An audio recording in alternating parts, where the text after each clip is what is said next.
Hello and welcome to The Hash for Thursday, June 17th. I'm Zack Seward. I got Will Foxley, Jen Sanasie, Naomi Brockwell, and Ben Powers. We are here to talk about the latest in crypto news and culture. Jen, story one, lead us off. Okay, so the World Bank has denied a request from El Salvador for technical assistance when it comes to making Bitcoin a legal tender. So they cited environmental concerns and transparency shortcomings as the reasons behind their decisions. I'm going to kick this one right off to you, Ben, because you're smirking over there. What did you think when you read this I'm story? always smirking a little bit. It's how I smile. No, I think this is interesting. It's pretty much, I think, what's to be expected. You know, El Salvador has been working through this process, thinking about how to implement Bitcoin as legal tender in a practical way. And, you know, that has implications with the IMF, with the World Bank and others. And for the World Bank to kind of say, we're not going to wade in and help you set up a decentralized currency as a form of recognized legal tender, I think is, you know, something we could see coming down the pipe. The reasons also cited are ones that we've heard time and time again. Obviously, the environmental story is one that's been in the news, but I thought the transparency one was also kind of a funny note, just because Bitcoin is sort of inherently more transparent than other forms of cash, certainly, and other forms of payments. So that was just something that struck me off the top. Yeah, Who needs the World Bank when you got Jack Mallers, right? You got Zap, you got Strike. World Bank, get out of here. The Bitcoiners can figure it out. I'll toss it back up to you, Naomi. Sorry. Yeah, no, it's such a momentous heap of bollocks, right? Is anyone else going to call this out? Like, they're citing environmental concerns as the number one reason why they're not going to help El Salvador get involved with Bitcoin and set it up. Environmental concerns. Like, I mean, it's so egregiously like a bold lie. Like, it's exactly what Ben said. This is a decentralized currency. They don't want to get involved with this because they don't want to lose, control in that regard. This has nothing, absolutely nothing to do with environmental concerns. And yet we're hearing this environmental narrative everywhere now. Everyone's just on this bandwagon because it's a nice diplomatic way, of shutting something down and creating FUD around it and creating these smear campaigns. It's just smear 2.0. It's the next iteration of all of the FUD that we've had in the past against Bitcoin. I mean, it's ridiculous. I just I wonder if anyone is actually believing that this is actually the reason why they're, not wanting to help El Salvador out. Anyway, as you said, Zach, you've got a bunch of people who in the crypto community who are all offering support to El Salvador right now. They don't need, any of these regulatory entities or bureaucracies to be helping out. Could anyway. So it is just interesting that they did ask them for help and they refused and gave this ridiculous, egregious lie. I want to see the WhatsApp. I want to see the WhatsApp back and forth between the president and the World Bank, where he just responds to this and he's like, "The volcanoes." The IMF. Just the emoji. Right. Well, that was exactly my thought when I was reading this. I thought, why reach out to the World Bank for technical help when there are so many other entities in the industry who can probably help a lot faster and in a better way. Recently, El Salvador invited, I guess we can call them Bitcoin ambassadors, down to the country. Or we could not. Yeah. All right, Ben, what do we call them? I mean, this is just right. Let's go with that. No, I think this has just been a frustrating thing that we've been seeing on Twitter. It's sort of, we've seen Brock Pierce, we've seen Peter McCormack just sort of going down and getting these presidential welcomes and sort of hashtag Bitcoin delegation. And it's like, what is this? Is Bitcoin now a nation state? Ray looks like he got arrested, somehow, it's just, it's a whole thing that's going around with people kind of purporting to be ambassadors or delegations of what is a nation state now. It's really confusing to me. And it seems just a lot of clout chasing in this regard. And it's unclear what actual results are coming out of it outside of some of these Twitter posts. Well, the only cringy one was the Brock Pierce one. I don't think the other ones were too bad. I mean, the Metallica shirt there on Peter McCormack is pretty hilarious. I think Ray talking about being if you are a proponent of Bitcoin and kind of against state governments and you're like, oh, wait, but I got greeted like a king. This is really dope. Those two things seem to be at odds, in my personal opinion. That's a fair point. I'll push back a little bit, although obviously I agree with you, Ben. Governments and Bitcoin kind of antithesis of each other. I will push back a little bit to say that you could implement more freedom in the world by getting the ear of people who, control populations than any other way. You can make as many YouTube videos as you want. You can, try and shout as loudly as you want. You can onboard as many taxi drivers as you can every time you drive. But if you have the ear of someone who controls a nation, and yes, El Salvador is a dictatorship, basically. So, you have the ear of someone like that, you actually can do a tremendous amount of good potentially. So I do not fault these people for going there and trying and saying like, yes, let's figure this out. What I hope from this, though, is that they actually push back on the legislation against the two clauses that are very anti-freedom, and try and find a better way to implement this. If they can get those repealed, I mean, that would be incredible. So I do hope for the best out of all of this. But let's change track here. Will, what have we got next? Yeah, so moving from that cringy story over to a near fatal story. So we have Iron Finance's Titan token plummeted yesterday by 100%. It went down to past zero, seemingly, and it took Mark Cuban along with it. So this is a pretty complex story, kind of like a lot of the DeFi stories we've seen over the last year. This one even more so because it involves something called a algorithmic stablecoin, which is where you have different assets backing a stablecoin in the attempt to try to like mimic the floating peg of the dollar with these other assets. So if you buy and sell those two other assets, it somehow pushes the stable coin, which is the third asset, towards $1. And the goal being that you want this stable coin to hold parity at $1 at all times. But unfortunately for this token, the price of one of the assets backing the stablecoin became wildly overpriced, leading to sellers taking some profits. And that led to a spiral, and the price just dropped all the way to the floor and then kept going. And then the stablecoin also lost parity, and people started taking out some other assets that backed that stablecoin, and so it just kept spiraling and spiraling and spiraling until it just totally collapsed. And then this kind of brought in the Mark Cuban angle because he was a liquidity provider for this stablecoin, and so he got rugged as well. And now he's calling for regulation of the stablecoin industry because he got rug pulled. So pretty funny story all around. Zach, I want to get your take on this. Do you think Mark Cuban's right? Should we regulate DeFi? Was this? Well, no. I mean, I think this wasn't a rug. I wanted to ask about the rug thing specifically, right? Was this like coordinated selling to drive? Is there any evidence to indicate that, or is it just sort of like hysteria that led to this precipitous drop? So that's going to take a while to kind of figure out. Wrecked Finance, which does some great reporting on this, talked about how there was obviously some very broken mechanics within Iron Finance itself. And they are concerned that the team behind Iron Finance knew about it already, and then they cashed out beforehand.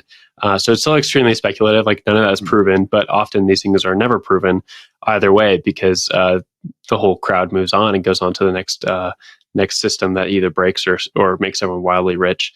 So probably unfair to call it a rug pull at this point, but it definitely was definitely going through like a death spiral of sorts. So whatever term you want to put on it, I think is definitely fair. All right. Well, yeah, back to your original question. I mean, this is the decentralized and decentralized finance, right? It's hard to apply sort of consumer protections in this space. And I think Mark Cuban is rightly getting a little bit roasted on Twitter right now for calling for such things in an interview with Bloomberg. So, I don't know. I'm interested to see that, this again is that figurehead effect. This is like the first potential rug pull or something that involves a new crypto figurehead who's really gone pretty hard into the space. This is on the Matic network. Polygon is something that Cuban has invested in. So this is interesting in that it's sort of like coalescing a conversation around DeFi stuff that previously only existed sort of in like different niche parts of crypto, but now we have like a figurehead involved and everyone is like, oh my God, what is this thing? What is happening? So it's interesting to see this story really gain steam because someone like that is involved. I think the roasting is fair and rather measured. The most I've seen. You can't call for the regulator cops to come in after you just get brutally wrecked. This should probably be seen as, Mark Cuban's tuition at the School of Hard Knocks DeFi edition, rather than an excuse to call for the crypto cops. So that's my initial take. But yeah, I'm really curious about the additional reporting that's going to go into this to see if we can ever sort of ascertain motive or how this whole thing fell to pieces. Yeah, I'll add to that. Sure. Oh, sorry, go ahead, Jen.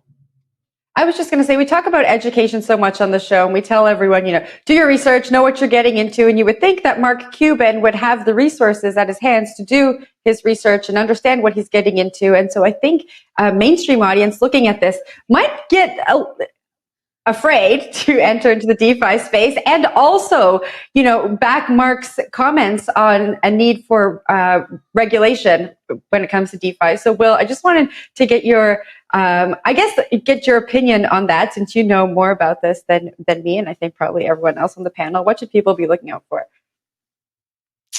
Well, I don't know. Zach's knee deep in this too. I would say that there's some interesting components about like figureheads getting involved with this. So Mark Cuban wrote a blog about Iron Finance beforehand, and there's been some anger at him for getting a lot of people involved in this very new project that seemingly had broken mechanics. So I would say, like, first of all, just don't trust anybody. You have to do your own research, and that can at some point include like going through code banks, because you're putting money into a very new product. But I'll toss it to you, Naomi, before we close out this section. Yeah, I just wonder what they think the government is going to do to help people protect them from their own decisions. Is the government going to be combing through these code banks and, getting all their experts involved? Like, you're talking about a bunch of bureaucrats who mainly get people to print out emails so that they could read them. These are not people who are going to be able to ascertain the risks involved with these projects. It infantilizes people to say, like, well, the only way to protect people is to make the government, create laws to stop people, making these decisions. It's like, well, why? I think it's great, as you said, Zach, School of Hard Knocks. Let this be a lesson to people. Yes. Be careful out there and realize that there's no one out there to protect you, and you need to start taking responsibility. You get 3 undos a year, Naomi. That's the regulation, all right? I think credit to Ethereum guy Anthony Sassano, who wrote a little take on this morning. I thought captured it well. Like, people learn when they lose for the first time. So really the provocative conversation around education is, okay, we just saw it. We just saw the education. You're probably going to learn this time, Mark Cuban. And I think that's actually the interesting thing that we need to talk about on the education front. But anyway, let's take a break. Let's go to break. Let's take a little refresh. When we come back, we're going to talk about blockchain sleuths.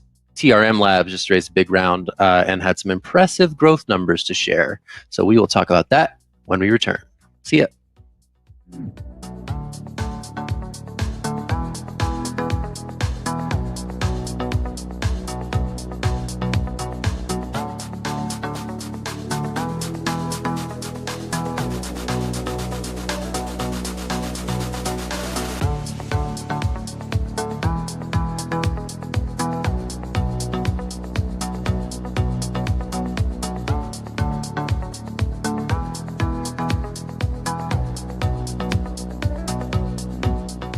Hey, and welcome back to The Hash. It's me, Zack Seward. We are going to talk about blockchain analytics.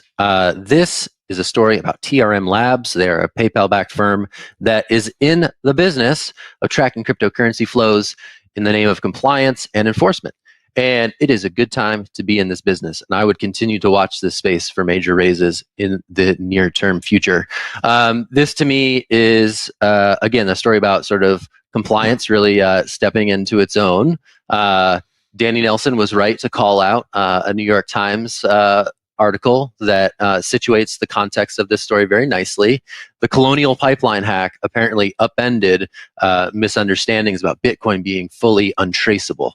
So this is the mainstream moment in which some of these funding rounds are going to be existing.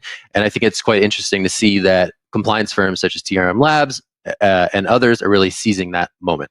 So that's the conversation. I'm going to throw this to you, Ben. When you see one of these blockchain sleuths, blockchain sleuthing firms that we write about often, make a fairly notable raise with some fairly notable backers. What's your takeaway? My take is, when is their contract with the World Bank being announced? Got to get rid of that that untraceability, and this is how you do it. No, I think this plugs really intimately into not just the rise of crypto itself, but also like the ransomware issue. We've talked about this before in terms of, in my mind, the way I think about this is that governments can't really do anything about ransomware. And that's a problem. Like, that is a human issue, that is a tech issue, and that's one that companies are going to have to spend billions upon billions of dollars to like try and fix and make secure. And even then, it's not going to necessarily be preventable. On the other hand, governments and blockchain analytics solutions can help track the cryptocurrencies that are paid in some ransomware attacks. And so, the raises around these numbers, I think, shows an appetite for this. And if you can't fix ransomware, potentially, you can fix tracking cryptocurrencies, other things. We've heard conversations about potentially trying to go after crypto and cracking down on it as a way to prevent against ransomware. And I don't think that's going to happen either. But I do think the appetite for sleuthing on the blockchain is only going to grow, particularly as even we've looked at this, like El Salvador and other governments particularly start to look at it as legal tender. Potentially, there's going to be analytics firms involved there. I doubt we'll know exactly who these firms have contracts with. Usually we get that through trolling through docs. So they do not usually comment who they work on with publicly. But the government, and the US government in particular, has a number of different relationships and contracts with blockchain analytics firms already. So this is not a new player on the scene, right? I believe this starts about 5 years old, but the raise shows momentum and is something that is not going to be slowing down, in my opinion. Yeah, I'll add to that and just say, I feel like so many people in crypto are they're so far behind always. You have this mass movement around Bitcoin, everyone piling in and saying, yeah, we're still early and let's popularize this and all of this. It's like, well, actually, maybe that era is over and the next era is going to be privacy coins. You got Tezos, who's experimenting with ZK rollups at the moment. You got all of these different blockchains who are considering zero knowledge proofs and figuring out ways to add them to their chains, because we realize how trackable Bitcoin is, and that's not being solved anytime soon. And all of the solutions on the table right now are just not robust in terms of privacy. So I do think that this is going to become a real issue for people as they start to get, targeted for, donating to the wrong political organizations, or targeted because the wrong charities, maybe governments don't like WikiLeaks or whatnot. As more people, their finances start to get revealed and people realize how trackable things like Bitcoin are, I really do think that the next wave is going to be in privacy coins, people just flocking over there because of things like this. There's so much money in analytics firms right now. It was easy for them to track down the ransomware hackers of the pipeline. That's a great thing, but I do think that people are going to start to realize that their own finances are also public, and a lot of ordinary people just like the right to financial privacy. So we'll have to see what happens there. Naomi, are you saying that Bitcoin is a thing of the past? You just put words in my mouth. No, I love Bitcoin. I love Bitcoin. But I don't think Bitcoin is for donating to WikiLeaks. I don't think Bitcoin is for everyday purchases. I think it's something that you kind of keep and it's a store of value, and they've made it such that it isn't very good for all these other things. And there are much better things if you want to be using stuff in your everyday life, stuff that does have zero knowledge proofs. Zcash, for example, super, super quick and easy and cheap to send. And there's no trace of where your money goes. I do think that people are going to start to recognize that, and there's going to be more of a flood towards that market. And you've already seen, we've talked on the show about the flood of privacy coins recently. These aren't going away. It's not like privacy coins were developed, it's a thing of the past and they never got adopted, so let's forget about it. No, you've got these things that are continuing to be adopted, continuing to be developed, new privacy coins being created all the time. I think that it's probably going to be the next wave. Just to jump in there, Naomi, you're so much more optimistic on privacy coin adoption than most people I know. And I'm wondering why do you think people are going to put themselves in this specter of the government's eye, like the nominal person is going to buy a privacy coin and perhaps get like the hammer ban from the US government for entertaining the idea of even holding a privacy coin? Because most people are barely even willing to hold Bitcoin because they think it might not be something that the government wants or whoever doesn't want them to hold it. And a privacy coin is the next step. It's a magnitude greater. So interesting to hear your take on why you think people would just buy privacy coins.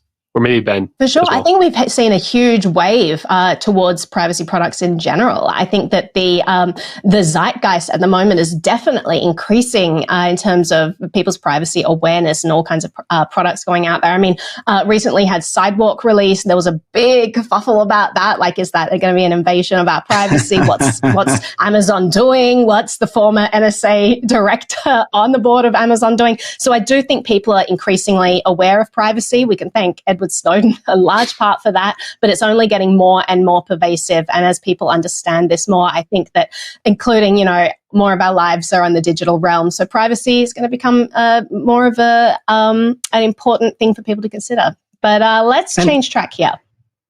Yeah, and I'm going to just do a last note there before I dive into my story of the day. Well, I think the privacy coin kind of moniker is starting to get a little bit outdated. I know privacy coins are starting to prefer the ideas of anonymity enhancing cryptocurrencies. But to your point, I think that we're seeing less and less space between Bitcoin and AECs in some ways, and particularly with Taproot coming online and things like CoinJoins maybe potentially starting to be a thing that is going to be possible. I think that it's going to be less of a dividing line around privacy. We're just going to see more privacy enhancements on the things people are using already. Sure. And privacy or AECs could be a step further than that, but I don't think it's quite as black and white of a choice as it might have been at one point in time. So that's sort of my initial thoughts on that. Completely agree, Ben.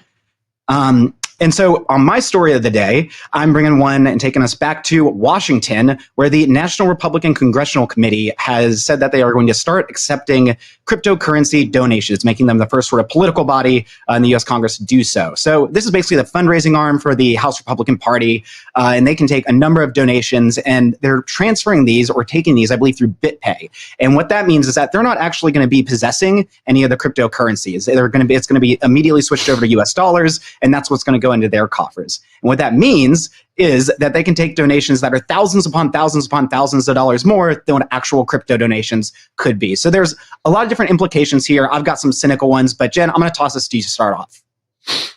Well, I mean, I'm interested to hear your cynical take, but just really high level, when I heard this story, I know we talk a lot on the show about crypto being for the good and the bad, and I'm not saying the Republican Party is the good or the bad, but if they are able to get more funding by accepting crypto in this way, I think that's a good thing. And if more political parties can start doing this, and people are able to fund whoever they want by using platforms like BitPay, I think that's good. But I'm interested to hear your cynical take on it.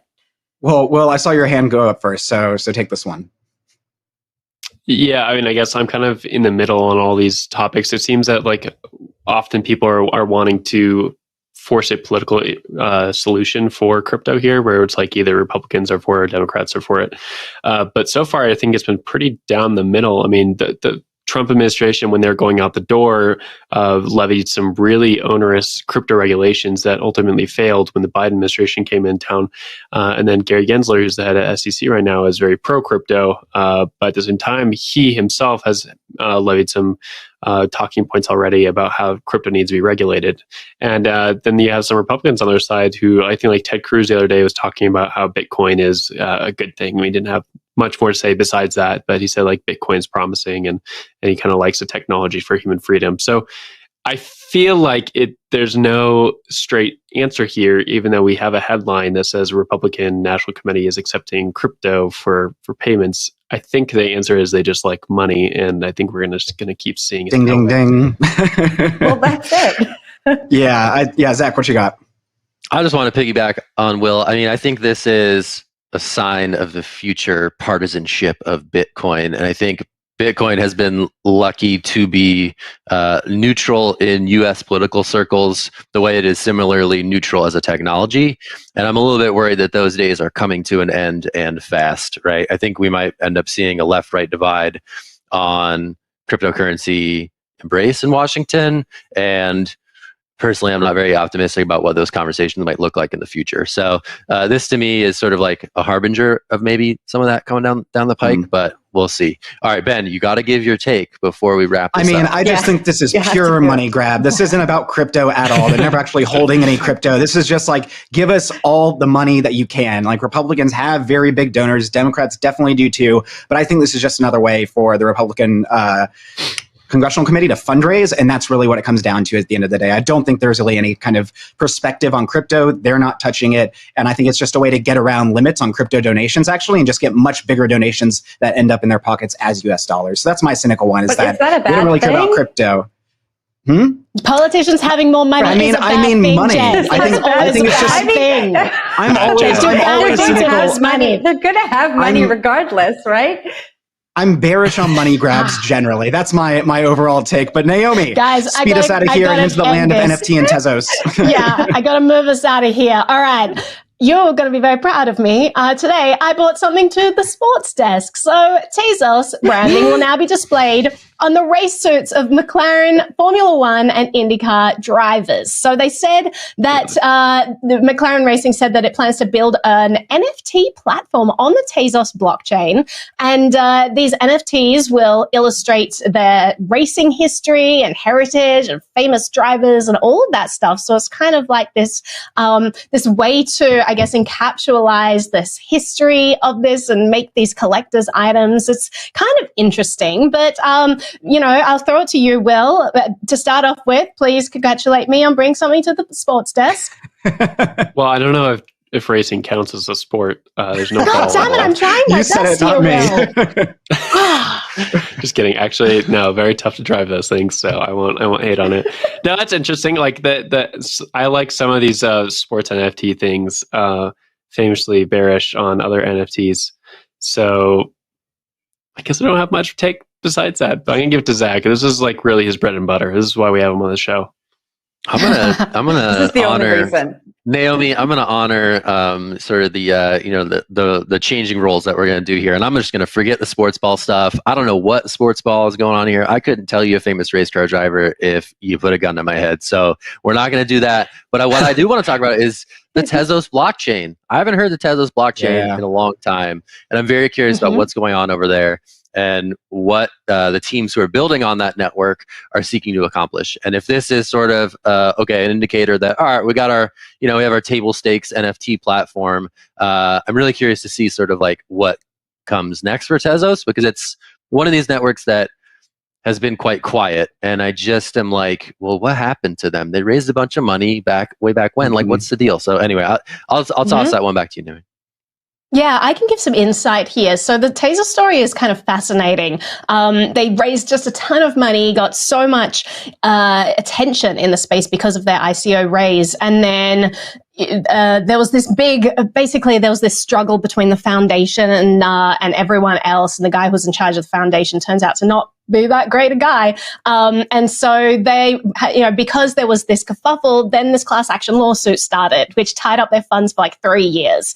So everyone was like, there's a kerfuffle, nothing's happening on the chain. This is not what we were promised. And so it was kind of a sad story because they really are cutting edge tech, or they were at the time, and their hands were kind of tied because they just couldn't touch their money. Let's be in their favor, though, because the foundation was planning on taking the money raised and putting a lot of it into stocks so that they could, continue to fund this and long-term development. Ended up, they couldn't touch it, so it all stayed in Bitcoin. Bitcoin just went up such a huge amount in price. Now they're sitting on billions. So you have a very smart team sitting on billions of dollars trying to figure out what they're going to do with this. And now all of that stuff has been settled and they can go full steam ahead with tech development. But now they're kind of, at a disadvantage because they were at the cutting edge and now they have to figure out how to get back to the cutting edge of all of this. They are experimenting with like ZK rollups. They're looking at, robust privacy implementations. I know Kathleen Brightman was digging into like the gaming world for a while. Now they're doing like NFT stuff. I would be interested to see what happens there. You're right. They have been very quiet. So I think the whole space is kind of like, Tezos, I remember them, but as I said, got a tremendous amount of resources under their belt. So we'll see what use that is put to now that they've got that engine going again. Engine. Hey, look at that. I didn't even mean that. That was so good. That was so good. Unintentionally clever of me. That was so good. That was so smooth. All right, yeah. I mean, I'm gonna do an alley-oop to Will real quick before we wrap. I mean, I just feel like they're sort of flirting with like ghost chain territory in narrative land, and I'm really curious to see if they can pull back from that and show the market some exciting stuff. Is there any like Tezos projects that you're aware of, Will, that jump out to you? every Tezos project I've heard of has just been more of a copy and paste of what Ethereum is doing. That's not to say that it won't have practical solutions like the future, like something that's valuable.